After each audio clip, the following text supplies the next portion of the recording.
Setelah kita tadi mengetahui metode atau cara-cara pelaksanaan dari pondasi borpel, nah kita akan lanjutkan di sini. Kita ingin mengetahui bagaimanakah metode pengawasan atau kontrol mutu dari pondasi bor.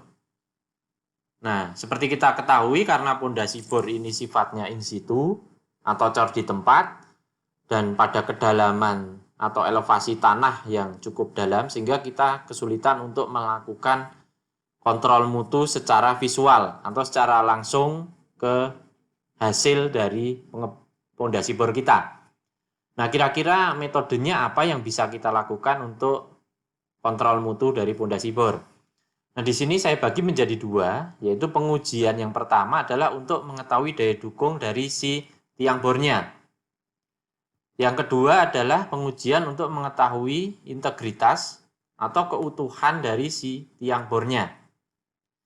Nah, untuk yang bagian pertama ini kemarin sudah kita jelaskan di bagian tiang pancang, yaitu metode daya dukung dengan menggunakan static loading test atau uji beban statis. Yang kedua adalah dynamic test, yaitu dengan pile driving analyzer atau PDA. Nah, jadi dua metode ini selain di pondasi pancang, ini juga bisa dilakukan di pondasi borpel gitu ya, teman-teman. Nah, tapi ada satu metode yang namanya di sini nomor 3, yang saya merahin ini. Namanya di sini adalah O-cell test, yaitu Osterberg load cell. Metode ini tidak bisa kita lakukan di pondasi tiang pancang dan hanya bisa dilakukan di pondasi tiang bor.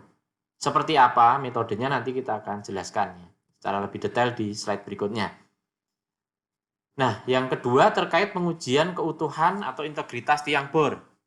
Nah, ini juga hanya dilakukan di tiang bor ya, yaitu yang pertama ini CSL, Cross Hole Acoustic Sonic Lodging Test. Nah, ini barangnya seperti apa, metodenya seperti apa, nanti akan saya jelaskan secara lebih detail.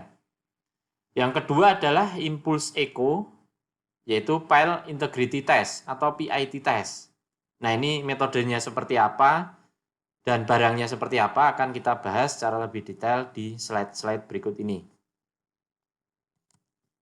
Oke, yang pertama adalah yang namanya tadi Osterberg load cell test atau O-cell test.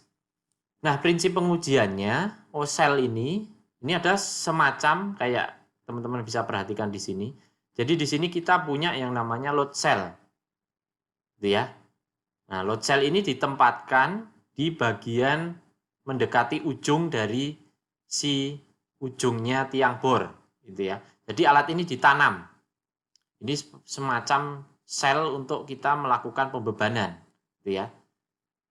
Nah, ini metode pengujian yang memungkinkan uji beban statis berkapasitas penuh pada tiang bor yang belum pernah dilakukan dengan metode sebelumnya. Nah, kalau sebelumnya kemarin adalah metode statis dari atas dibebani gitu ya. Sehingga kita bisa tahu penurunan si tiangnya ini berapa, daya dukung geseknya berapa. Nah, itu kemarin dengan metode statis yang atas. Nah, ini dibalik. Metodenya adalah alatnya ditaruh di bagian bawah sini.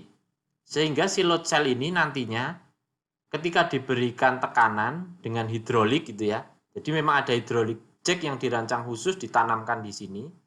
Jadi nanti ketika kita berikan tekanan, si hidrolik ini akan bekerja, dia akan mendesak bagian ujung si tiang bor ini. Sehingga kita dapatkan yang namanya tahanan dasar. Teman-teman sudah belajar yang namanya tahanan ujung atau base resistant. Gitu ya. Sensor akan merekam besarnya tahanan ujung ini. Nah, ini tadi load cell-nya ada juga, ini nanti dipasang sensor-sensor ya teman-teman di badan si tiang bor ini. Nah, kemudian tekanan ke atas nanti dia akan menghitung tahanan geser selimutnya, yaitu side shear resistance. Jadi kita nanti punya kombinasi dari tahanan dasar dan tahanan selimutnya. Selain itu nanti juga kita punya rekod data terkait dengan penurunan dan lain sebagainya. Nah, sistem pekerjaannya seperti itu ya teman-teman. Nah, ini mungkin nanti prosedurnya bisa dibaca sendiri. Tadi sudah saya jelaskan dengan ilustrasi gambar. Seperti ini jadinya. Oke, saya lanjutkan. Nah, alat-alat atau komponen-komponen dalam load cell itu seperti apa? Coba kita lihat satu-satu ya. Yang pertama adalah load cell setnya. Nah ini ya, O-cell-nya itu adalah ini, load cell-nya. Yang tadi ada hydraulic jack yang ditempatkan di sisi bawah ini. Oke ya. Kemudian nanti ada hydraulic supply line. Nah ini dia akan memberikan supply, jadi ini kayak pipa hidroliknya yang dihubungkan nanti dengan pompa hidroliknya sehingga kita bisa kontrol di sini, kita berikan tekanan berapa ke load cell-nya ini. Jadi load cell ini nanti dipasang sebelum kita masukkan baja tulangan dan nanti ditimbun atau dicor dan tidak bisa diambil lagi. Jadi metode ini cukup mahal gitu ya, tapi memang metode yang cukup presisi juga. Nah, mungkin tidak perlu dilakukan keseluruhan tiang, mungkin hanya sampling perwakilan entah satu atau dua tiang dalam suatu project gitu. Nah, alatnya tadi ini ya. Jadi dia dimasukkan memang bersamaan dengan kita memasukkan tulangan tadi, termasuk peralatan-peralatan ini nanti yang lainnya. Kemudian ada hydraulic pump, ini yang di atas ini nanti untuk memberikan supply terhadap kekuatan hidrolis dari si load cell-nya. Ada pressure gauge, ini nanti untuk mengukur tekanannya dari si load cell tadi. Kemudian ada telltale casing, yaitu pipa baja yang digunakan sebagai selongsong dari steel tail rods. Nah, kita lihat. Nah, tadi adalah casingnya. Nah, ini adalah di dalamnya isinya adalah kawat baja ini, stainless steel telltale rods. Kawat baja untuk menghubungkan perangkat load cell yang di sini ya, dengan data acquisition system, jadi data logger yang ada di atas nih komputernya. Ya, dia mengirimkan beberapa data sensor-sensor seperti displacement atau penurunan, kemudian ada expansion gitu juga bisa yang terjadi di lokasi load cell-nya. Jadi dia untuk mengirimkan ke si data logger gitu ya. Kemudian ada data acquisition system, ini adalah data logger tadi yang mengumpulkan data-data dari sensor, direkam di sini dan nanti ditransferkan ke komputer atau dianalisa di situ dan ditampilkan di komputer. Nah, yang kedelapan ada displacement transducer, ini adalah sensor yang dipasang tadi untuk mengetahui displacement atau penurunan yang terjadi pada load cell. Ya. Data gatherer ini adalah hampir sama dengan si acquisition system tadi, ini juga fungsinya adalah untuk mengumpulkan data reading dari sensor-sensor tadi. Nah, ini ada satu sensor lagi adalah grating sensor, ini alat untuk mengukur tegangan pada setiap lapisan. Jadi bisa kita ketahui tegangan-tegangan ini berapa akibat si load cell-nya ini. Oke ya, itu beberapa elemen atau komponen dari si O-cell test ini. Apa yang bisa kita dapatkan dari uji daya dukung dengan metode O-cell test ini? Nah, di sini nanti akan diberikan atau tersaji kita olah tadi dari sensor-sensor, kemudian direkam oleh si data gatherer dan data acquisition system. Nah, nanti bisa dianalisis dengan komputer gitu ya. Nah, yang nantinya bisa kita olah menjadi semacam grafik seperti ini yang memberikan informasi lebih detail lagi untuk kita dapat menentukan daya dukung dan penurunan dari pondasi bor. Nah, kira-kira apa yang bisa kita dapatkan nantinya outputnya? Yaitu adalah yang pertama kapasitas tahanan ultimate pada setiap segmen. Jadi nanti kita bisa tahu nih, setiap segmen lapisan tanahnya ini kita bisa tahu tahanan ultimate-nya. Gitu ya. Kemudian regangan pada setiap pembebanan. Nah, ini pembebanan kan bertahap gitu ya. Regangannya juga kita bisa hitung atau kita dapatkan. Gaya aksial pada setiap lapisan tanah. Nah, gaya aksial juga bisa kita dapatkan tidak lagi hanya di ujung tapi setiap lapisan dari tanah. Tahanan selimut pada setiap lapisan tanah. Nah, ini lebih detail lagi, tahanan selimutnya juga bisa kita dapatkan dari setiap lapisan, tidak secara keseluruhan. Kemudian juga displacement pada setiap lapisan, ini bisa kita lakukan atau kita dapatkan record hasilnya. Nah, nantinya kapasitas tahanan dan displacement pada kepala tiang di atas sana juga bisa kita dapatkan, di dasarnya juga bisa kita dapatkan, di selimutnya juga bisa kita dapatkan gitu ya teman-teman. Dan juga nanti ada untuk uji integritas borpel ini juga bisa kita dapatkan dari sini. Gitu ya teman-teman. yang bisa kita peroleh dari pengujian si OCell tes ini memang agak sedikit teknologinya mahal dan advance, sehingga mungkin hanya dilakukan di proyek-proyek yang memang prestis atau besar, dan juga dibatasi samplingnya, biasanya tidak keseluruhan. Oke, saya lanjutkan. Nah, yang berikutnya, untuk bisa kita melakukan kontrol mutu atau pengawasan dari hasil pondasi bor, terutama kalau yang tadi daya dukung ya, yang kedua ini adalah dikhususkan untuk mengetes integritas atau keutuhan dari si pondasi bor. Nah, ini bisa kita gunakan dengan cross hole sonic lodging test. Nah, ini bentuknya seperti apa, barangnya seperti apa, caranya seperti apa, coba kita bahas.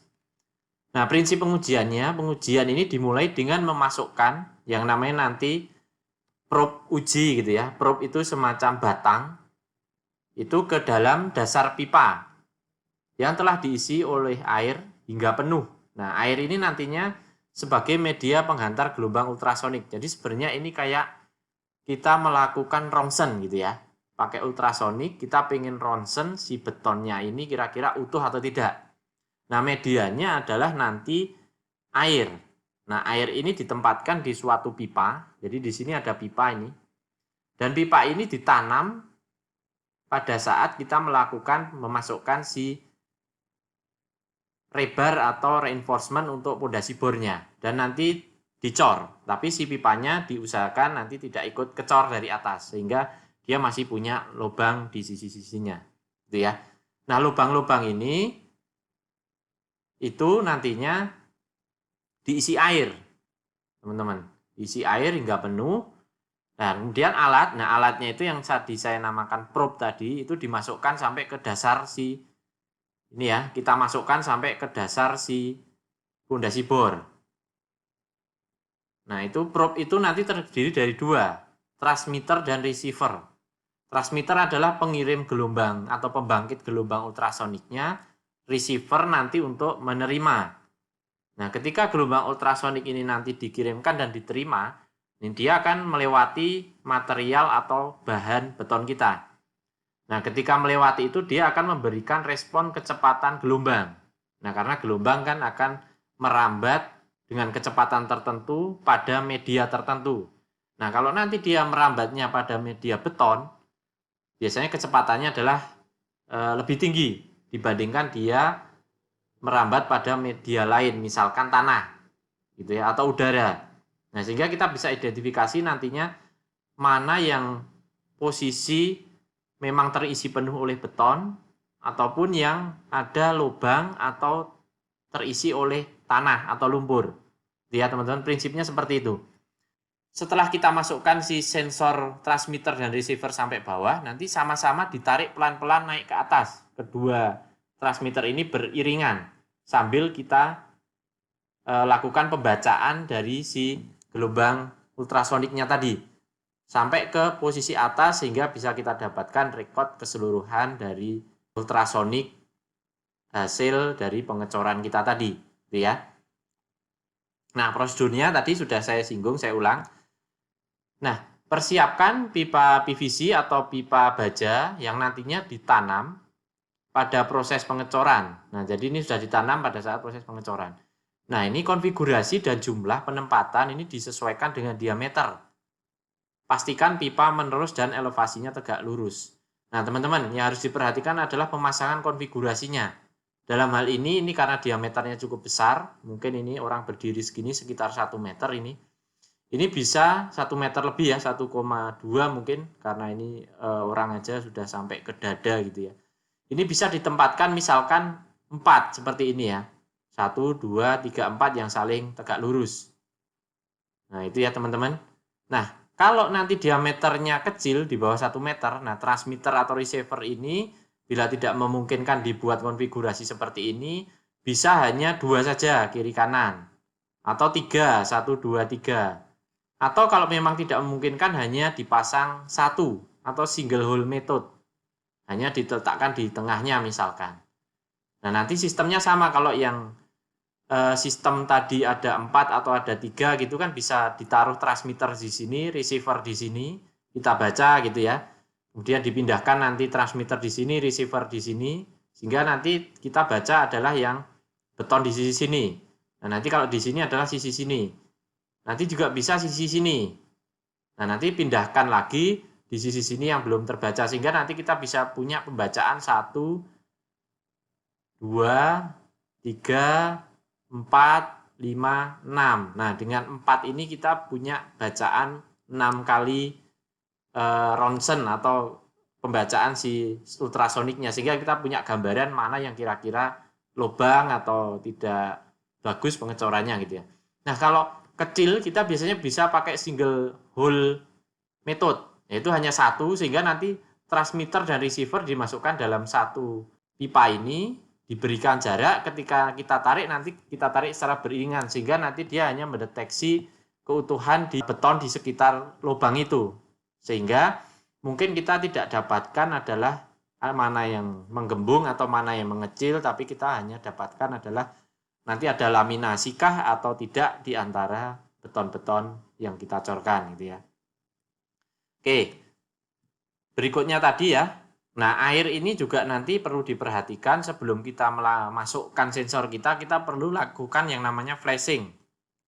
Flashing ini untuk mengganti air, karena teman-teman tahu ya, beton ini kalau kita cor volume besar, biasanya suhunya cukup tinggi.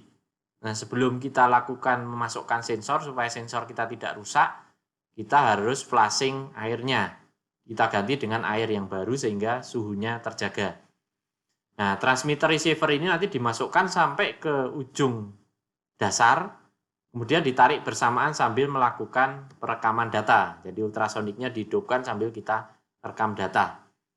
Nah, ini teman-teman, ini dilakukan ultrasonik tadi, CSL lodging test, kemudian dicurigai ada mungkin kedalamannya tidak terlalu dalam ya, sehingga kita bisa lakukan penggalian. Kita cross check, ternyata benar dari pelakukan kita cross hole tadi, ternyata ada lubang di sini. Ini bisa ketahuan teman-teman. Nah, ini kalau posisinya di bagian bawah, di ujung, itu kan kita tidak bisa ngecek atau konfirmasi.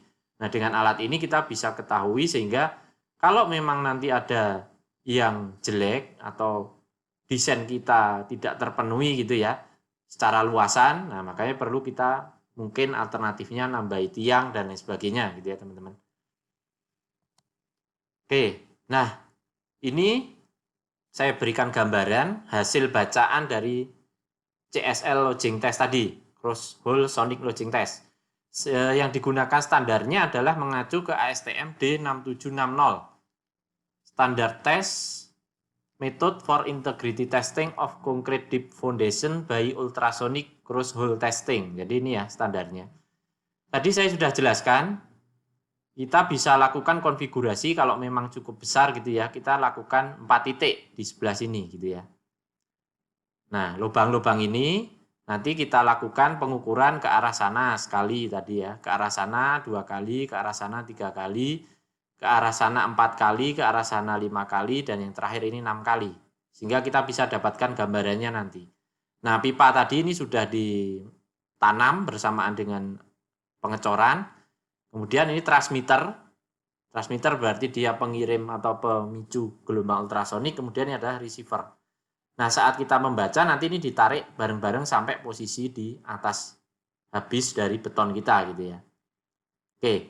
Nah, nanti kita bisa lihat nih teman-teman. Ini seperti sebenarnya rain graph ya, atau hasil rongsen kalau kita rongsen paru-paru atau apa, tulang gitu ya. Ini sebenarnya prinsipnya adalah sama dengan gelombang ultrasonik. Nah, ini bisa kita lihat teman-teman. Ini misalkan yang pertama adalah kita ngukur untuk yang ini, atas ini. Gitu ya.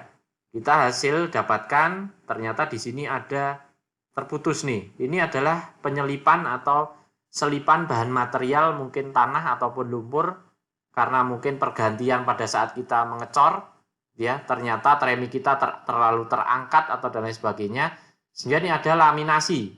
Ini cukup berbahaya untuk daya dukung pondasi kita, karena ini menjadi tidak menerus gitu ya.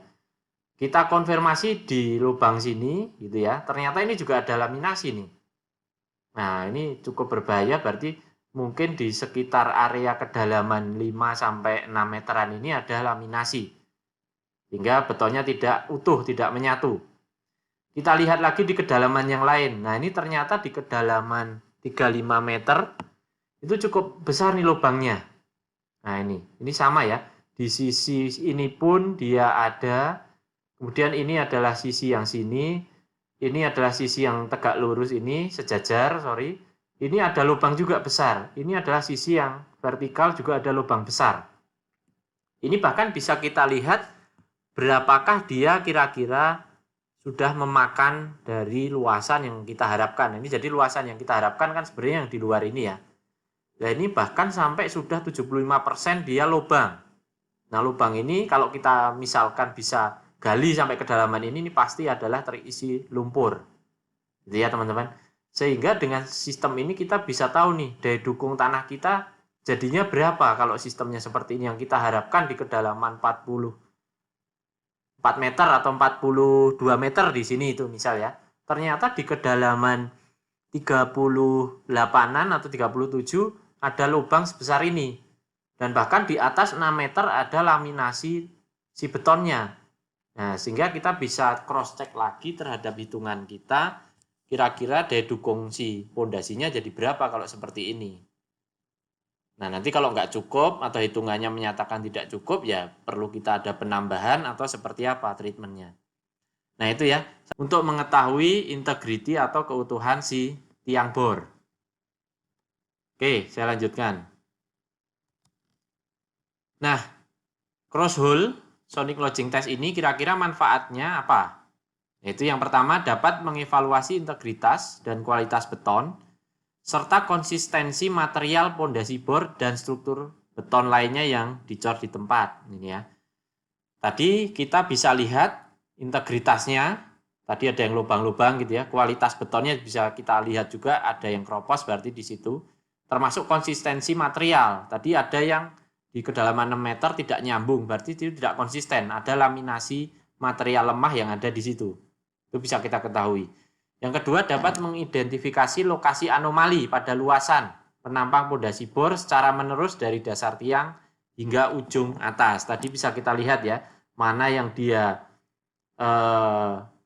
growong gitu ya, kroak gitu ya, yang lubang, nah mana yang utuh, itu bisa kita ketahui secara menerus dari bawah sampai atas. Kemudian dapat melakukan pengujian dan analisis secara real time. Maksudnya kita mengukur secara real time langsung kita bisa baca hasilnya saat itu juga. Serta nanti kalau memang dibutuhkan tambahan data bisa kita lakukan untuk analisis lebih lanjut. Nah, itu manfaat atau kelebihan dari penerapan CSL Sonic Lodging. Kalau dari segi batasan atau kelemahan dari CSL ini apa kira-kira? Yang pertama adalah CSL ini tidak memberikan informasi apapun mengenai daya dukung. Jadi teman-teman dengan pengujian ini tidak serta-merta langsung memberikan daya dukung. Hasilnya seperti apa? Seperti yang kita lakukan pakai statik, dinamik maupun yang pakai cell test tadi ya. Tapi nanti juga bisa kita cross check dari luasan tadi kan kita bisa lakukan perhitungan ulang kalau memang luasannya berkurang. Nah, kita bisa lakukan perhitungan daya dukung dengan analisis yang lebih lanjut. Yang kedua, pengujian tidak dapat dilakukan bila pipa uji tadi yang kita tanam sebelumnya tertekuk atau terdeformasi bahkan terisi oleh beton pada saat pengecoran. Nah, ini harus diperhatikan saat kita memasang si besi ini atau si pipa PVC tadi dikontrol supaya tidak tertekuk dan vertikal gitu ya, serta tidak terisi beton.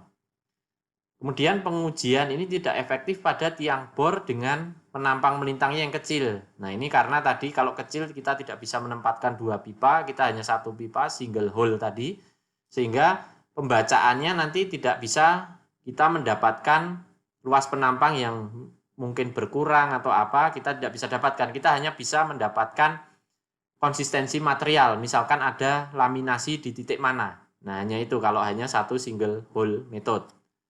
Kemudian tidak efektif mengidentifikasi bagian tiang yang mengalami anomali di luar konfigurasi pipa. Jadi pipa tadi kan ditempatkan di dalam si tulangan gitu ya. Berarti di luar si pipa dan tulangan itu, selimutnya itu tidak bisa kita identifikasi. Nah, itu kelemahannya. Yang bisa diidentifikasi adalah yang bagian dalam dari si pipa tadi.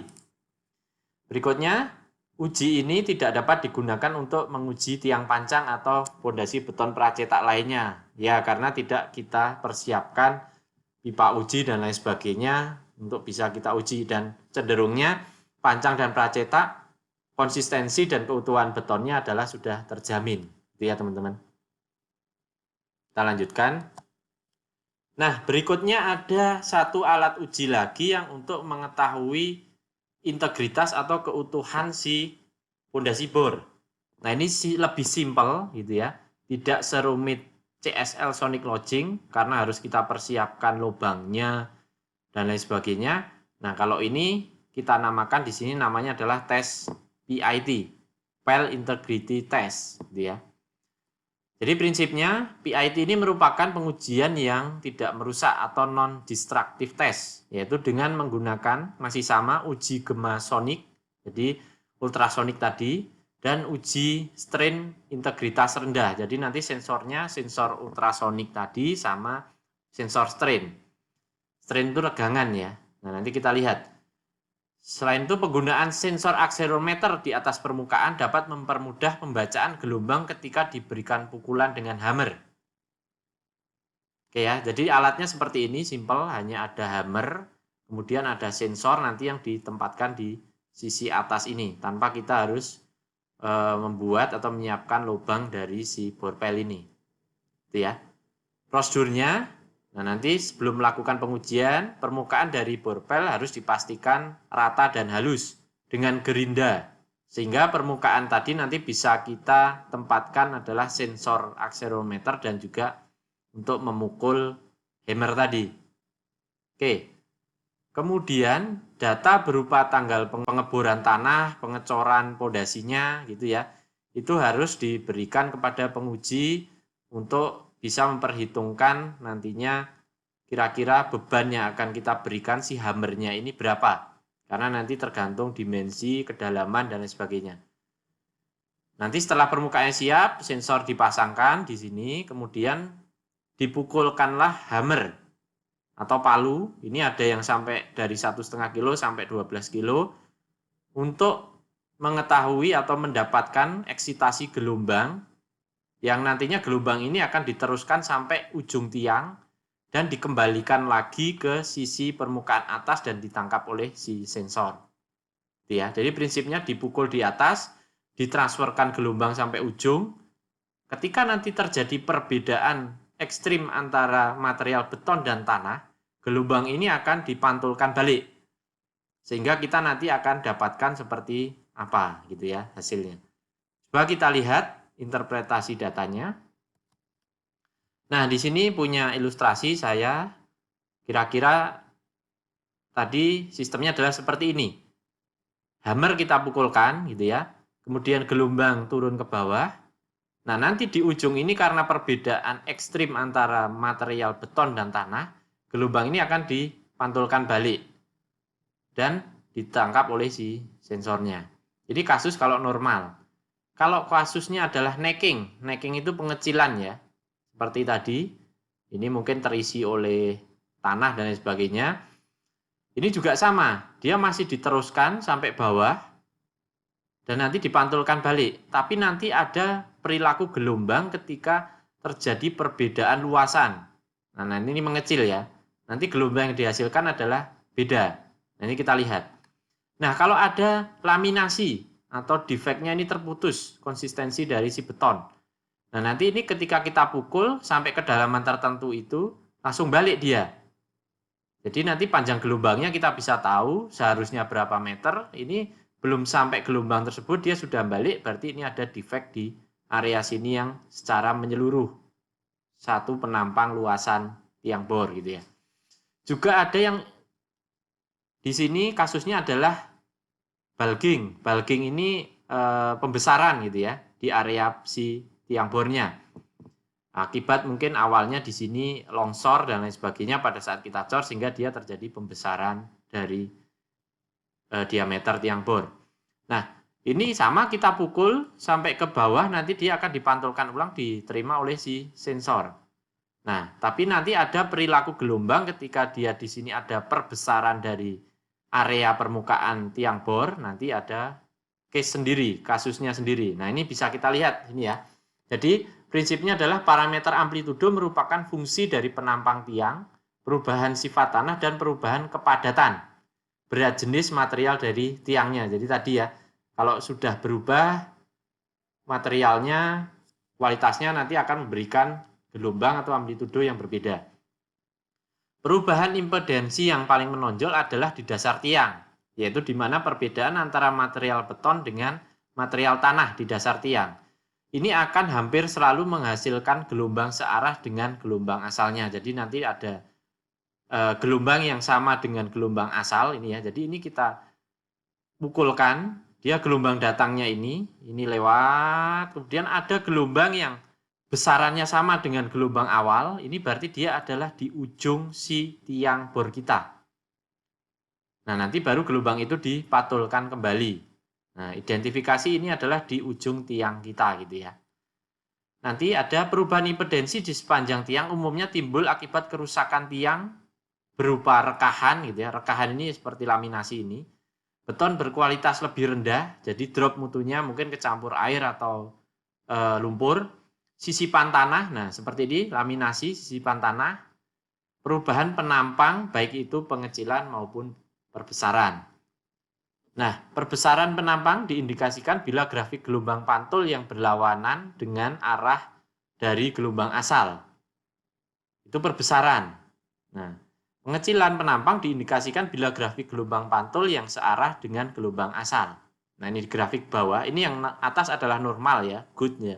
Nah, yang bawah ini adalah posisi kita dapatkan misalkan ada yang kondisinya jelek. Kita lihat, kita bandingkan grafiknya. Kita pukul di atas. Nah, dia akan memberikan gelombang. Nah, seharusnya dia adalah gelombang ujungnya di posisi yang sama sini. Besarannya hampir mirip antara gelombang dipukul atas sama di bagian bawah. Tapi di posisi sekitar 15 meter, dia ada gelombang yang posisinya naik.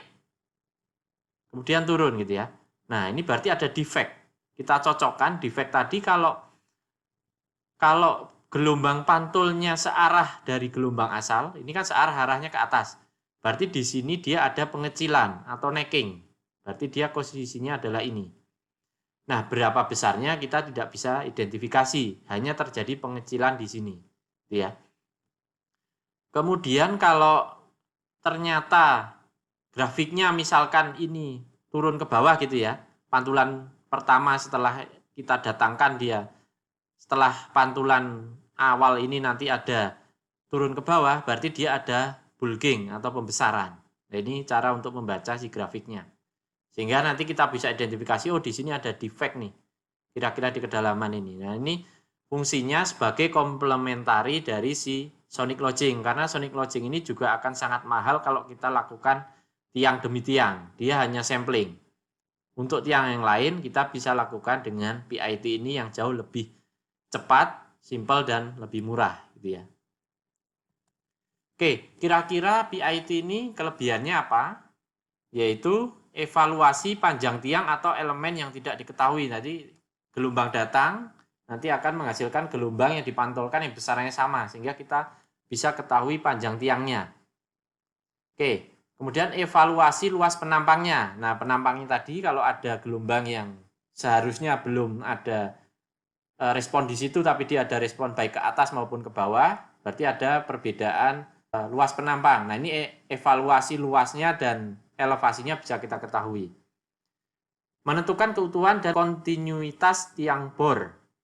Sorry ini ya, tiang pancang sebenarnya juga bisa diuji dengan ini. Kalau kita curigai tiang pancangnya itu mungkin patah atau remuk di tengah gitu ya, sebenarnya kita bisa gunakan dengan PIT ini karena kita tidak diperlukan memasang sensor-sensor lain di sepanjang tiang, hanya di sebelah atas. Nah, tiang pancang bisa juga digunakan di sini. Nah, keutuhan atau kontinuitas ini terkait tadi kalau tiang bor apakah ada sisipan tanah ataupun kalau tiang pancang ya tadi misalkan ada yang remuk di sambungan ataupun ada yang patah. Ini bisa diuji dengan ini. Yang keempat, evaluasi konsistensi material dari si tiang bor. Ini terutama si tiang bor kalau material. Tadi ada sisipan tanah, betonnya mungkin mutunya lebih rendah karena tercampur air maupun lumpur gitu ya. Nah, ini untuk konsistensi material. Nah, kekurangan atau batasannya apa?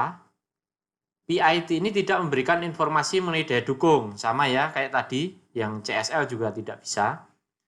Oke, kedua, pengujian ini tidak dapat dilakukan di atas bor atau pel cap. Nah, teman-teman, seperti CSL, ketika ini sudah disatukan dengan pel cap, kita tidak bisa lagi menguji dengan menggunakan PIT ini, ya. Pengujian tidak efektif pada tiang pancang atau bor dengan penampang melintang yang sangat bervariasi. Nah, maksudnya ini kalau mungkin bornya dibuat variasi penampangnya, dia akan sangat tidak efektif lagi karena dia sebenarnya mengetahui atau mendeteksi perubahan penampang yang memang awalnya adalah lurus. Nah, kalau sudah divariasikan penampangnya, ya ini jadi tidak efektif lagi. Keempat, tidak efektif mengevaluasi bagian tiang di bawah retakan yang melintasi seluruh luas penampang tiang. Jadi kalau ada sisipan tadi ya, itu kita tidak bisa mengevaluasi di bagian bawahnya. Gelombang tadi langsung otomatis dipantulkan naik. Sehingga yang bisa kita ketahui hanya yang bagian atas dari retakan yang melintasi seluruh luas. Oke, kelima, integritas tiang umumnya tidak cocok untuk menguji seat pile, profil H maupun tiang pipa tidak terisi. Nah, ini tidak cocok ya, karena cocoknya tadi adalah untuk beton bertulang. Gitu. Kemudian, jika refleksi pada ujung tiang tidak terlihat, maka evaluasi integritas mungkin tidak meyakinkan. Jadi mungkin kalau ujung tiangnya kena batuan keras, menyatu, sehingga kita tidak bisa melihat gelombang pantulannya, nah ini kita tidak bisa mengevaluasi integritas secara lebih meyakinkan. Dalam beberapa kasus sulit membedakan respon tanah dan respon ujung. Nah ini tadi ya, karena mungkin tanahnya sudah keras, hampir mirip atau sama dengan kondisi kita dari si tiang kita, sehingga kita agak sedikit kesusahan mengetahui respon di ujung tiangnya. Itu terkait beberapa metode untuk kontrol mutu pondasi bor. Nah, mungkin cukup sekian teman-teman. Sudah kita jelaskan di bagian kedua ini, yaitu metode pelaksanaan pondasi bor dan juga metode kontrol mutu dari pondasi bor. Mudah-mudahan bisa menjelaskan secara lebih komprehensif dan lebih mendetail ya teman-teman.